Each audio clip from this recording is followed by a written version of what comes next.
बिस्मिल्लाहिर्रहमानिर्रहीम अस्सलाम वालेकुम। मेरी एक दोस्त की शादी थी। कहने लगी, मुझे सबने नसीहत की, तुमने कुछ नहीं कहा।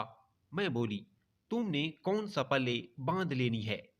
उसने कहा, फिर भी। मैंने कहा, ठीक है, एक बात बताओ, बच्चों वाली औरत के लिए सबसे कीमती चीज क्या होती है। कहने लगी, बच्चे और शौहर और घर। मैंने कहा, औरत अपने बच्चे देना तो दूर की बात, किसी को हाथ भी लगाने नहीं देती। लेकिन देखो, वो खतून तुम्हें अपना बेटा देने जा रही हैं।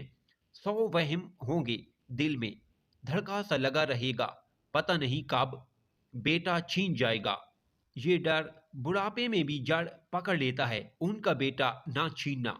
बहुत दफा तनावे आवेगा। वो माँ होगी, तुम सब्र करना। उन्हें आहिस्ता आहिस्ता यकीन हो जाएगा, तुम छीनने नहीं बांटने आई हो। थोड़ी तुम जगह छोड़ना, थोड़ी वो छोड़ देंगे तो जिंदगी सहल रहेगी। और अगर उसके उलट करोगी तो याद रखना अच्छे से, बोया हुआ काटा भी जाता है। वो काफी देर मेरा मुंह देखती रही। मैंने पूछा, अब क्या हुआ। कहने लगी, तुम भी सियानी बात कह सकती हो। मेरी भी हंसी निकल गई। यही सोचकर अब उसके 2 बच्चे हैं, सास ससुर से मिसाली ताल्लुकात।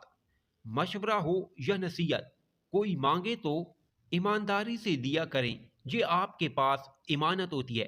अगर आप मेरे चैनल पर न्यू हैं तो प्लीज़ चैनल को सब्सक्राइब ज़रूर करें।